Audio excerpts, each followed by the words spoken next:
तो साथियों नमस्कार। आज आज हम लोग पढ़ेंगे पूर्व में का 58वां श्लोक। जैसा कि हम लिखे भी हैं तो इसमें ये है, ए समरंभोत पतन रभसा।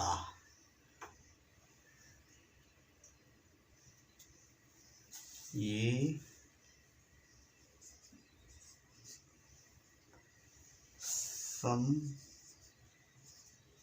समरंभो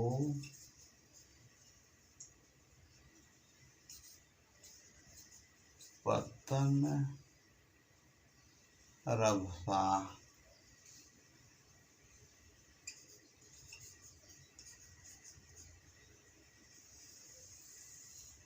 रभसा स्वांग भंगाए, स्वांग भंगाए तस्मिन्।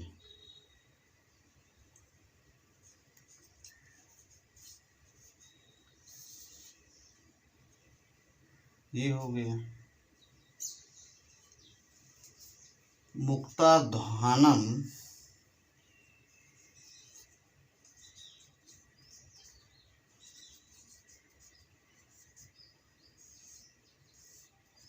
मुक्ताध्वानम सपदि सपदि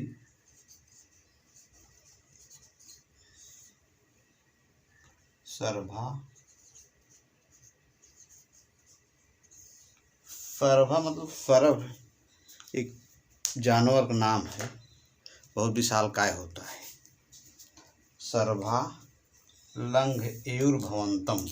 लंघयेयुः, लंघयेयुः मतलब लांघना चाहिए। अगर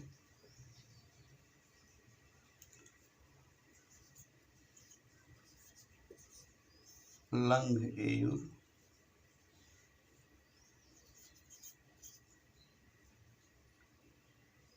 भवन्तम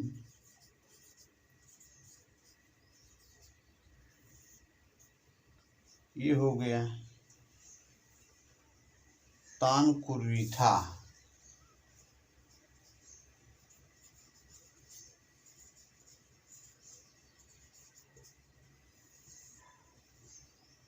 तान कुर्वीथा तुमुल करका।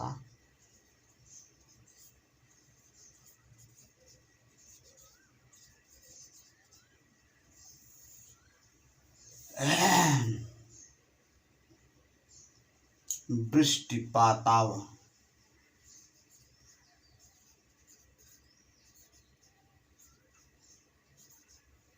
वृष्टिपाताव कीर्णान।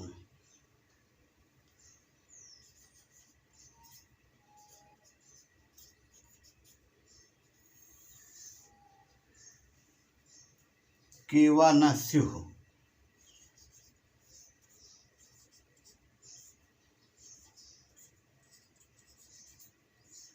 केवा न स्युः परिभव पदम।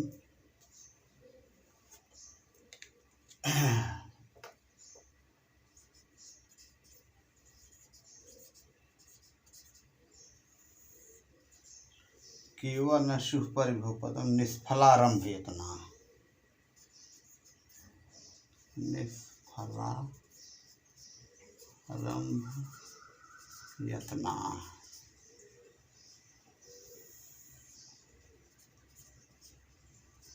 ये हो गया 58। कहने का आशय ये है कि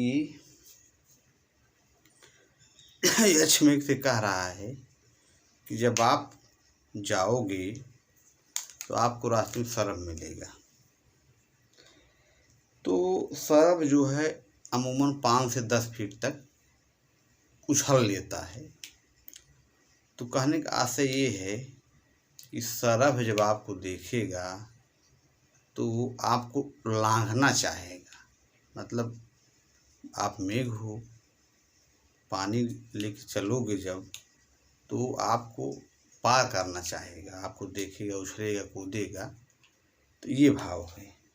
तो वही कह रहे हैं कि आपको जब वो लांघना चाहेगा सरभ, तो तब तक 5 से 10 फीट तक उछल लेता है, लेकिन उसको उससे जब पार करना चाहेगा तो आप जो है ओलावृष्टि, क्योंकि बादलों में होता नहीं है, कभी कभी ओला पड़ता है, तो बादल जब जैसे पत्थर पड़ना तो वही हाल है।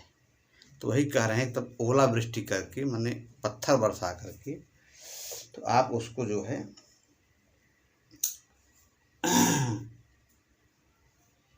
उसके ऊपर पत्थरों वाली बारिश कर देना, क्योंकि जब वो अपनी सीमा को लांघना चाहेगा तो वही भाव है। केवा न शुभ परिभव पदम निष्फलारंभ यत्न, माने जब वो काम गड़बड़ करेगा, निष्फल काम करेगा, तो कौन ऐसा है जो कि परिभव पदम माने केवा न शुभ, कौन ऐसा व्यक्ति है जो कि निष्फल कार्य करेगा, मतलब गलत काम करेगा तो औन्नत को नहीं प्राप्त करता है। केवल न शुभ परिभव पदम, मतलब कि निचाई को प्राप्त करना। निष्फलारंभ इतना मतलब कि गलत काम करना, ये भाव है। तो यही कह रहे हैं कि उस हिमालय में क्रोधपूर्वक वेग से उछलने वाले जो सरव है, मार्ग छोड़ देने वाले तुम्हारा उसी समय अपने अंगों को तुड़वाने के लिए उल्लंघन करें, तो मार्ग छोड़ देने वाले तुम्हारा उसी समय। हाँ, वही मतलब कहने मतलब ये है कि आप पत्थर की बारिश करके उनका हाथ पैर मतलब उनको मतलब क्षति पहुंचा देना, ओलावृष्टि करके, क्योंकि निष्फल कर्म में प्रयत्न करने वाले कौन से व्यक्ति तिरस्कार। परिभव पद मतलब यहाँ है अपमान या तिरस्कार, तिरस्कार को प्राप्त करना।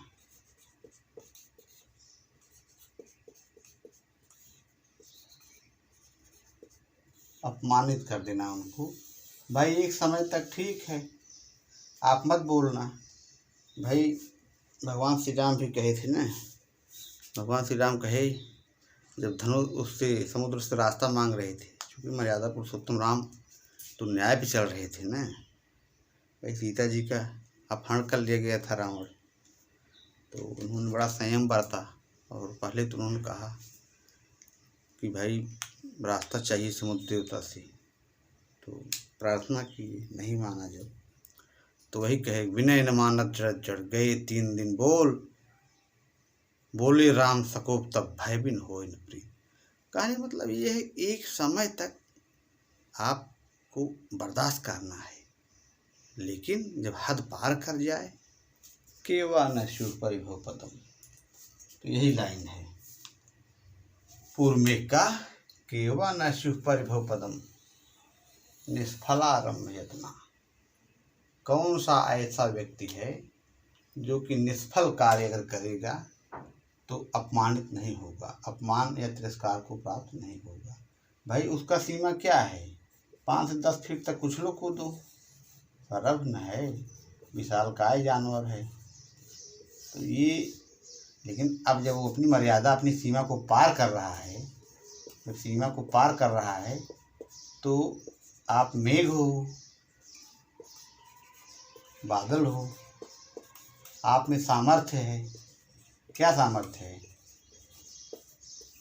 पत्थर बरसा सकती हो, हाथ पैर तोड़ सकती हो।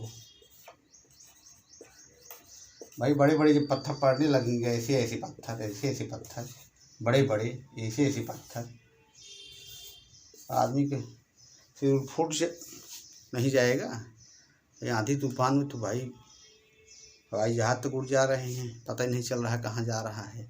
भाई पिछली बार जो आया था तूफान जो है, उसमें सब अंडमान निकोबार सब उड़ गया था, पता ही नहीं चला कहाँ गया। भाई जब चक्रवात आता है तो वही भाव है। तो इसको हम एक बार पढ़ दे रहे हैं। ए संरंभोत्पतन रभसा स्वाङ्गभङ्गाय तस्मिन् मुक्ताध्वानं सपदि सर्वा लङ्घयेयुर्भवन्तं तान् कुर्वीथा तुमुलकर्का वृष्टिपातावकीर्णान् केवा न स्युः परिभवपदं निष्फलारम्भयत्ना। मेरे प्यारे साथियों, इसीलिए महाकवि कालिदास जी कहे जाते हैं महान। कवियों में कौन कहा गया है महान? महाकवि कालिदास। इनकी तुलना शेक्सपियर से की गई है। भाई लोग कहते हैं कि जो है, लोग बताए नहीं है भारत का शेक्सपियर। तो एक कवि थे शेक्सपियर और एक हमारे कवि कालिदास जी हैं। तो इनको शेक्सपियर से तुलना किया गया है, इनका तुलना शेक्सपियर से किया गया है। शेक्सपियर से तुलना किसकी किया गया है? अब कुछ लोग कहते हैं कालिदास, भाई शेक्सपियर इनकी तुलना किया गया है। कुछ लोग कह रहे हैं भाई कालिदास से शेक्सपियर तुलना की जानी चाहिए, माने कालिदास शेक्सपियर की तुलना कालिदास से करना चाहिए। तो बात एक ही है, चाहे इनसे करिए चाहे उनसे करिए, बात एक ही है। भाई भारत की संभारत है, वही चीज़ है, अनन्वय अलंकार हो गए यहाँ पे। तो भाई इनसे उनसे करिए चाहे उनसे उनसे करिए, बात एक ही है। चाहे इधर से पकड़िए चाहे उधर से पढ़िए। भाई बूर मेघ है, अब चाहे एक से शुरू करिए 67 तक जाइए, चाहे 67 से शुरू करिए एक पे जाइए। उल्टी गिनती गिनिए चाहे सीधी गिनती गिनिए, बात एक ही है। इधर से मन कहे उधर से गिनिए। भाई जैसे सीढ़ी है, आरोह अवरोह। भाई पहली सीढ़ी आप चढ़े, इसे समझिए इसको। पहली सीढ़ी चढ़े, मान ली 22 सीढ़ी है या 21 सीढ़ी है, तो 21वीं सीढ़ी जब आप पहुंच जाएंगे तो जब उतरने लगेंगे तब फिर पहले थोड़ी न उतरेंगे। तब 21वें से उतर के पहले पर तभी तो आप आएंगे, ये चीज़ है। इसीलिए दोनों इक्विवेलेंट है, चाहे आरोही चाहे अवरोही। तुलना चाहे इधर से करिए। तो भारत अगर कालिदास तुलना शेक्सपियर से हो रहा है, शेक्सपियर की तुलना भी कालिदास से हो रहा है, जाहिर सी बात है। तो समझना चाहिए, सब समझने वाली बात है। तो कहानी मतलब ये है कि शेक्सपियर और आपके हमारे कालिदास दोनों लोग क्या हैं? इक्विवेलेंट हैं। न दोनों में कोई बड़ा है न कोई छोटा है। तो शेक्सपियर बराबर कालिदास। भाई हम ये साइंस का विषय बता रहे हैं,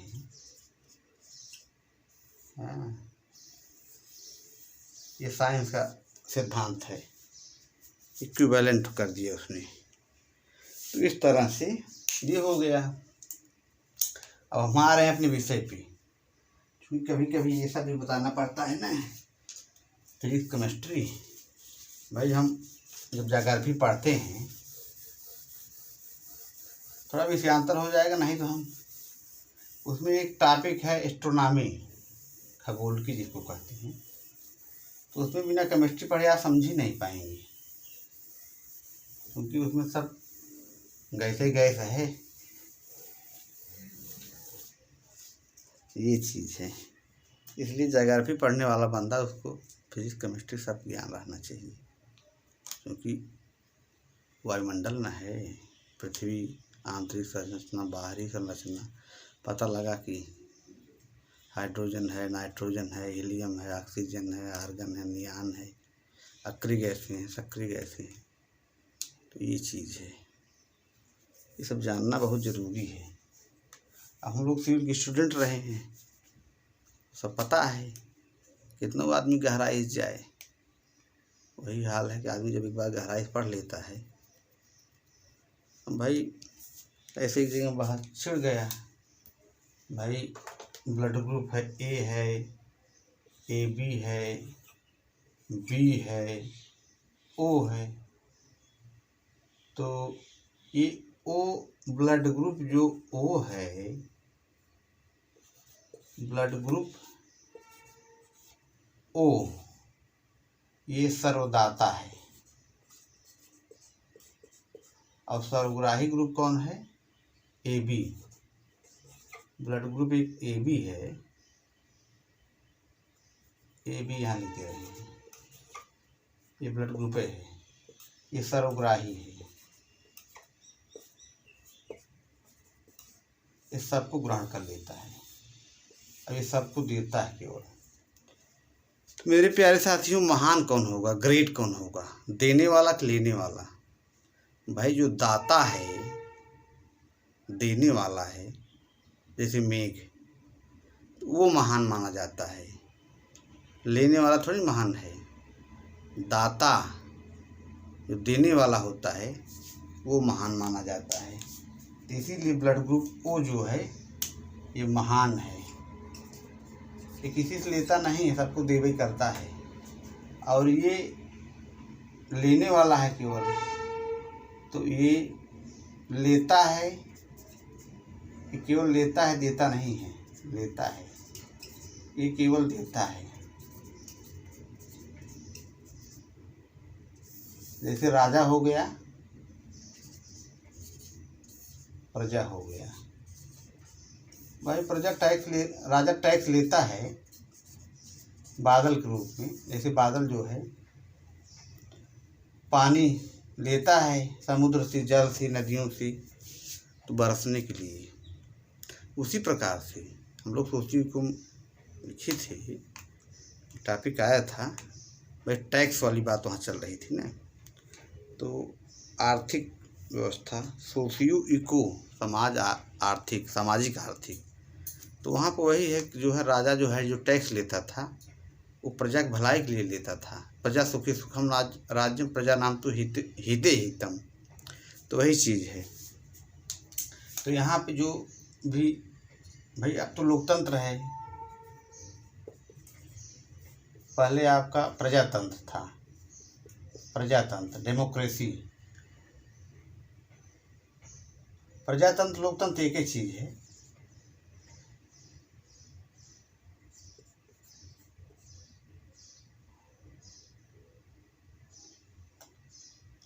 अब जो है पहले राजतंत्र था, अब लोकतंत्र हो गया है, ये है राजतंत्र। अब हो गया है लोकतंत्र, यही कहते हैं डेमोक्रेसी। थोड़ा सा अलग बीच में आएगा टॉपिक, कुछ मामलों में अलग है। ये हो गया आपका। तो राजतंत्र में जो है राजा जो है सर्वोपरि होता था।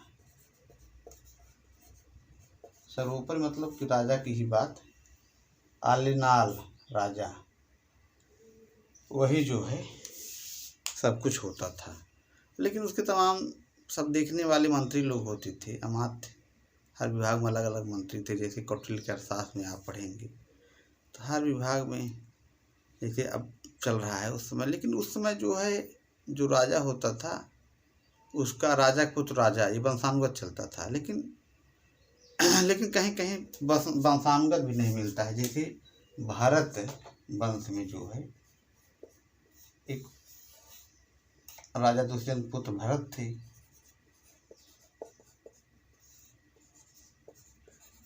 उसी के नाम पे भारत पड़ा, तो ये हो गया।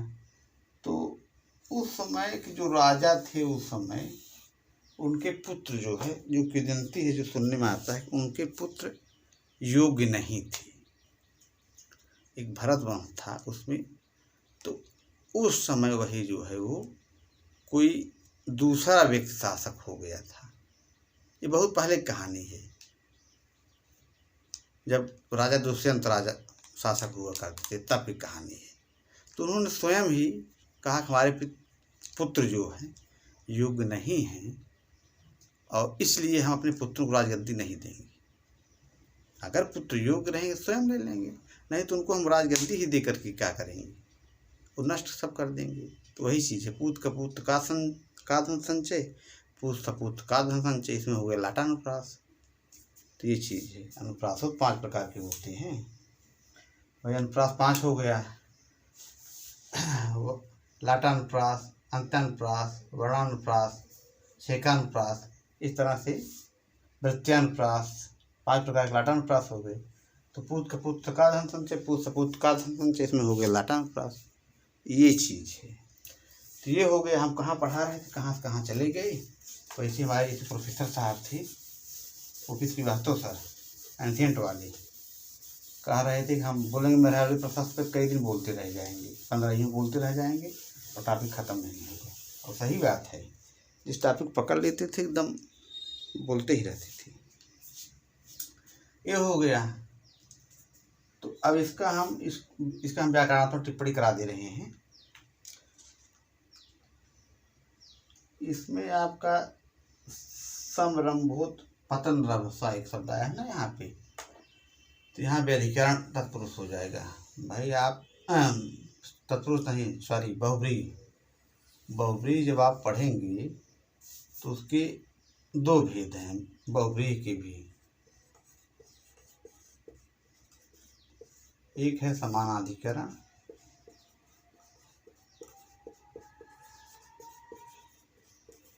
एक है व्यधिकरण। तो व्यधिकरण में भी 6 पाया जाता है। समानाधिकरण केवल एक ही होता है, केवल एक, जिसके समान अधिकरण हो। व्यधिकरण में द्वितीय निष्ठ, तृतीय निष्ठ, चतुर्थी निष्ठ, पंचमी, इस तरह से। तो ये आपका हो गया। अब यहाँ केवल व्यधिकरण से ही मतलब है, ये तो हम समझने के लिए बता दिए। तो ये व्यधिकरण बहुव्रीहि है। इसमें थोड़ा बहुत दिमाग में बात बैठनी चाहिए, आदमी समझे रहेगा तो ठीक है, लेकिन बाकी ये सब गहराई वाला विषय है। इसमें आपका हो गया व्यधिकरण बहुव्रीहि। मुक्ताध्वानम में भी बहुव्रीहि होगा, क्योंकि यहाँ व्यधिकरण बहुव्रीहि लिख दिया इसलिए हम बता दिए, नहीं तो बहुव्रीहि हो जाएगा। अब अगर मान लीजिए विकल्प में दे दिए समानाधिकरण व्यधिकरण, तो आपको तब यहाँ पे आपको व्यधिकरण नहीं मानना पड़ेगा। अगर समानाधिकरण व्यधिकरण इस तरह नहीं दिया रहेगा और बहुव्रीहि दिया रहेगा, तब तो आपका बहुव्रीहि हो ही जाएगा।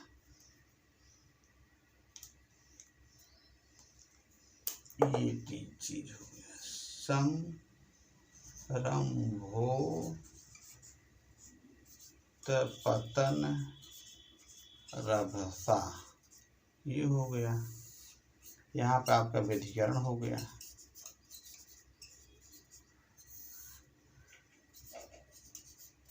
ये हो गया। मुक्ताध्वानम बहुव्रीहि हो गया।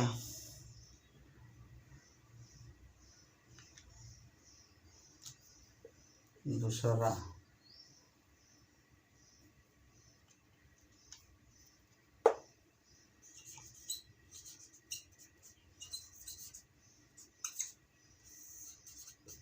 बहुव्रीहि, ये हो गया। और आपका स्वांग भंगाय, यहाँ पे आपका षष्ठी तत्पुरुष बनेगा, स्वांग भंगाय। ये यहाँ हम ऊपर ही लिख दे रहे हैं, जगह है स्पेस है यहाँ पे। तो आपका बनेगा स्वांग भंगाय षष्ठी तत्पुरुष। ये हो गया षष्ठी तत्पुरुष। और यहाँ पे पता है तस्मै, यहाँ पे आपका तदर्थ चतुर्थी वाच्या। तादर्थ मतलब कि तदर्थ, उसी अर्थ में कोई बात कही जाए तो उसी अर्थ में कोई बात कही जाए तो वहाँ चतुर्थी होगा, तादर्थी चतुर्थी वाच्या। तो वहाँ तस्मै में जो है आपका चतुर्थी हो जाएगा। ये समरंभूत पतन रभसा स्वांग भंगाय तस्मिन्, तो यहाँ पे वही है तस्मै। तो मुक्ताध्वान भवंतम तान कुर्वीथा पूर्ण केवानाशु, तो यहाँ जो तस्मै पद आया है, तस्मै, यहाँ पर तादार्थ्य चतुर्थी वाच्य से हो जाएगा चतुर्थी। स्वांग भंगाय में आपको बता ही चुके हैं षष्ठी तत्पुरुष।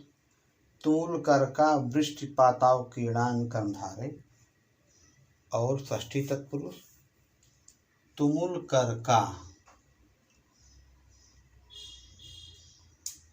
करका वृष्टि पाताव कीड़ान में आपका कर्मधारय हो जाएगा। तुमुल करका ये कहाँ हो गया, ये चीज यहाँ पे आपका ये आपका षष्ठी तत्पुरुष।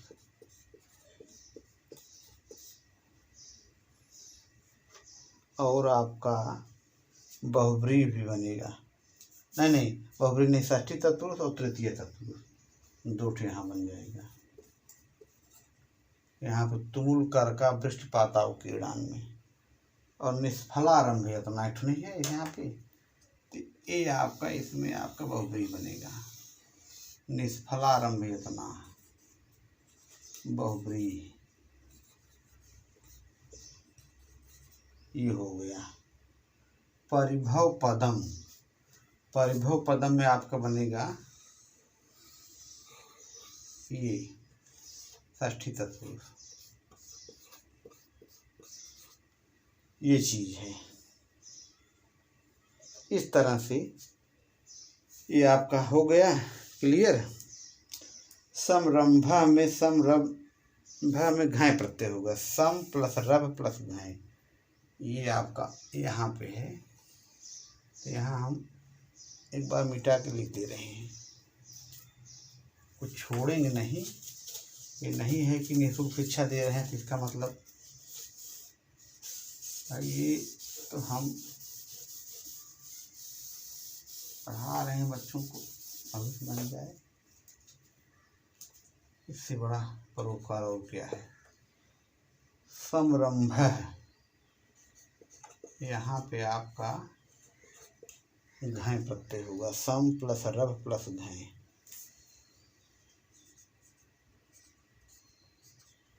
सम प्लस रभ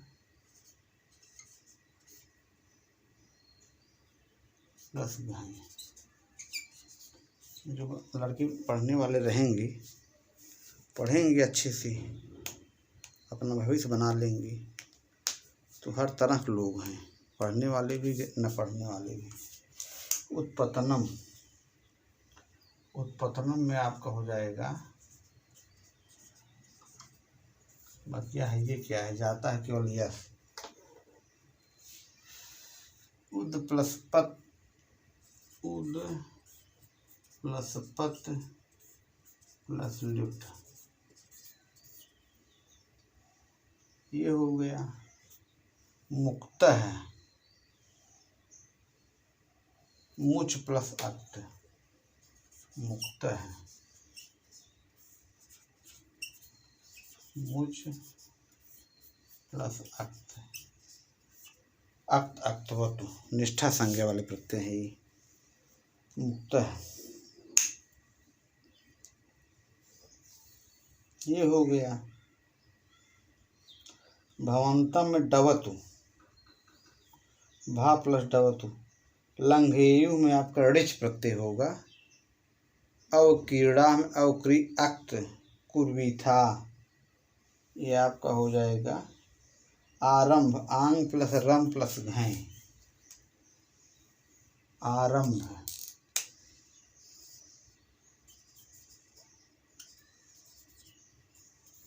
बराबर आ प्लस रम, आंग, आंग, आंग प्लस रम प्लस घय,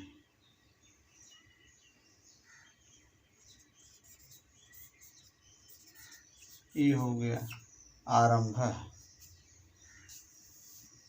परिभू प्लस अपरिभव, परिभव बराबर परि प्लस भू प्लस अप, ये हो गया। परिभव पदम। इस तरह से मेरे प्रिय साथी ये सब श्लोक पूरा समाप्त हो गया। अब हम नेक्स्ट श्लोक 59 ये वाला हम पढ़ाएंगे। आप लोगों ने इतना समय दिया, बहुत बहुत आप लोगों का आभार, तहे दिल से स्वागत। नमः संस्कृताय इसी के साथ। और हाँ, एक चीज़ हम भूल ही गए थे, ये मेरा चैनल जो है जेपी संस्कृत क्लासेस, जय प्रसाद दुबे, नमः संस्कृताय 8231, सब्सक्राइब करना मत भूलिएगा। और इसको जो है आप शेयर लाइक ये सब कर दीजिएगा। धन्यवाद।